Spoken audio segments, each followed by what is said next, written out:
नमस्कार, मी कीर्ती जोशी. अवनीपूरच्या किचनमध्ये आपलं मनापासून स्वागत आहे. आज मी तुम्हाला नारळापासून आणि सफरचंदापासून नारळ सफरचंद बर्फी कशी करायची ते दाखवणार आहे.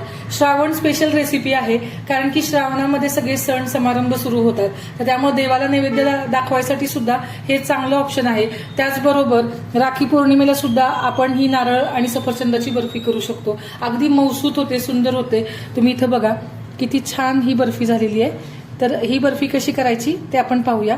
चला तर कृतीला सुरुवात करूया. सफरचंद नारळ बर्फीसाठी 1 कप सफरचंद आपण चिरून घेतलेला आहे. ह्या साली काढून आपण चिरून घेतलेला आहे. त्यानंतर 1 कप इतका नारळाचा चव घेतलेला आहे. म्हणजे जितकं प्रमाण आपण सफरचंदाचं घेतलंय तितकंच प्रमाण आपल्याला नारळाच्या चवचं पण घ्यायचं आहे. तर त्याच प्रमाणामध्ये इथं मी पाऊण कप दूध घेतलेलं आहे. हे दूध आपल्याला रूम टेम्परेचरवरती घेतलेलं आहे मी. त्यानंतर आपण त्याच कपच्या मेजरमेंटनुसार 1.5 कप इतकी साखर घेतलेली आहे. बस बर्फीसाठी एवढंच साहित्य लागतं. आता आपण पुढची कृती करू. आता आपल्याला सगळ्यात आधी नारळाचा चव, सफरचंद आणि हे जे पाऊण कप दूध दिसतंय ना, तर ह्या तिन्ही गोष्टी आपल्याला मिक्सरमध्ये एकदम बारीक करून घ्यायच्या. सफरचंद, नारळाचा चव आणि दूध हे सगळं आपण मिक्सरमध्ये बारीक करून घेतलेलं आहे. एकजीव केलेलं मिश्रण आता आपण एका कढईमध्ये काढून घेऊया. आता आपण गॅस चालू करून एका पॅनमध्ये हे सगळं मिश्रण ओतून घेतलेलं आहे आणि मध्यम आचेवरतीच आपल्याला हे मिश्रण गरम करायचंय. तर आता वडी करण्यासाठी आधी आपण याच्यामध्ये साखर मिक्स करून घेऊया या मिश्रणामध्ये आणि सगळी एकसारखी करून घेऊया. बर्फीचं मिश्रण आता घट्ट व्हायला सुरुवात झालेली आहे, तुम्ही इथे बघू शकता. आता जसं जसं हे घट्ट व्हायला सुरुवात झालेलं आहे मिश्रण, तसं याचा सुगंध खूप सुटलेला आहे, कारण पूर्ण त्याच्यामध्ये सफरचंद आणि नारळ दुधाचा असा एक मिश्रित वास सुटलेला आहे. ही बर्फी चवीला खूप छान आणि मौसूत अशी होते आणि याचं वैशिष्ट्य म्हणजे याच्यामध्ये तूप घालावं लागत आलेले. आणि आता हे जे पॅन आहे त्यातून मी मिश्रण सोडते. हे पॅन इथं बघा, तुम्ही कुठेही खाली चिटकत नाहीये. त्यामुळे शक्यतो नॉनस्टिक आपल्याला कढई किंवा पॅन वापरायचे अशा वड्या किंवा जेव्हा आपण बर्फी करतो ना, तर त्यावेळेस असे शक्यतो वापरायचे. आता आपण अगदी 2 मिनिटच फक्त हे परतून घेणार आहोत आणि गॅस बंद करणार आहोत.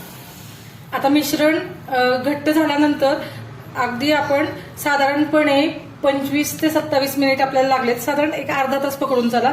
आपण मंद आचेवरती हे मिश्रण ठेवलेलं होतं शिजवायसाठी. तर आता हे चांगलं व्यवस्थित असा त्याचा गोळा होतोय. अगदी कढईला काही चिटकत नाहीये. तुम्ही बघा, ह्या स्टेजवरती आता मी हे पॅन खाली काढून घेतलेलं आहे. खाली एक साध्या स्टँडवर ठेवले आणि आता आपण ह्याला थोडंसं पुन्हा एकसारखं असं परतून घेणार आहोत, जेणेकरून ते अजून थोडं थंड झाल्यावरती घट्ट होईल आणि मग आपण नेक्स्ट प्रोसेस करायची. आता हे मिश्रण आपलं घट्ट झालंय. आता इथं मी एक पॉलिथिनची पिशवी घेतलेली आहे, आपली किराणा सामानाची पिशवी आहे ना, तर ह्या पिशवीमध्ये पटकन मिश्रण आपलं गरम असतानाच हे घालून घेऊया सगळं आणि मग मी तुम्हाला पुढं काय करायचं ते दाखवते. म्हणजे आजच्या ज्या वड्या आहेत त्या आपण ह्या पिशवीमध्ये पाडणार आहोत. आपण ताटाला तूप वगैरे काही लावून घेतलेलं नाहीये, तर आपण ह्या पद्धतीच्या वड्या करणार आहोत. आपण हे सगळं मिश्रण पिशवीमध्ये काढून बघू शकता.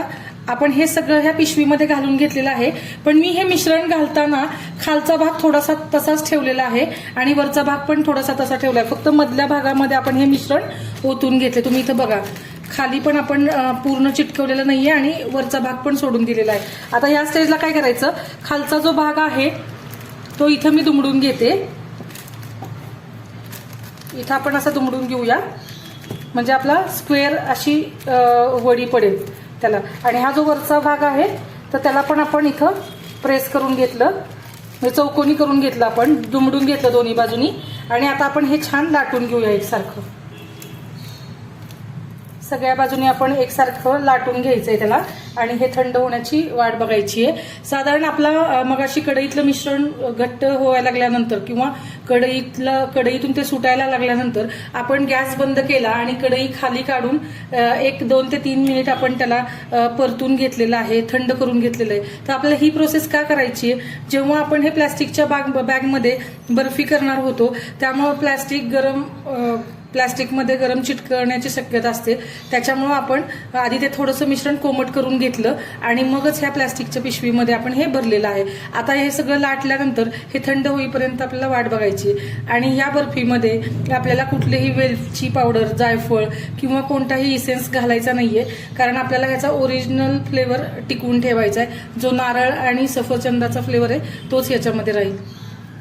आता आपलं मिश्रण कोमट असतानाच आपण ह्या स्टेजला काय करायचे, एक कात्री घ्यायची आणि खालचा भाग आहे पिशवीचा तो कट करून टाकायचा आहे. जो जॉईंट आहे तो कट करून टाकायचा. आपण हा सोडवून घेतलेला आहे पूर्ण. आता खाली कुठलाही जॉईंट नाहीये. आणि आता जो पिशवीचा जो मधला भाग आहे तर तिथून पण आपण कात्री लावायची आहे आणि तो पण पूर्ण भाग वेगळा करून घ्यायचा आहे. तुम्ही इथं बघा, आपल्याला कुठलाही बर्फीचा ट्रे वगैरे काही लागत नाही या वडीसाठी. तर आता आपण परत 2 मिनिट असंच ठेवून घेऊया मिश्रण. आता आपलं मिश्रण कोमट असतानाच सुरीच्या साह्याने, तर मी सुरी ना अशी नाही पकडते, तर हा जो खालचा भाग आहे ना याने आपण ह्या कट करतोय, म्हणजे बर्फी आपली चिटकत नाही आणि व्यवस्थित त्याचे भाग करता येतात आपल्याला.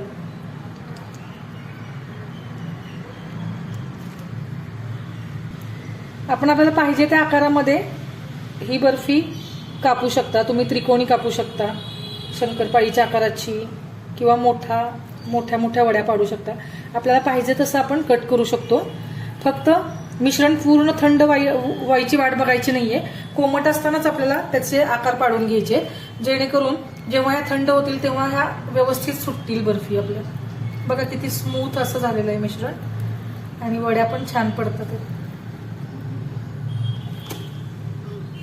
आता ह्या थंड व्हायची वाट बघूया.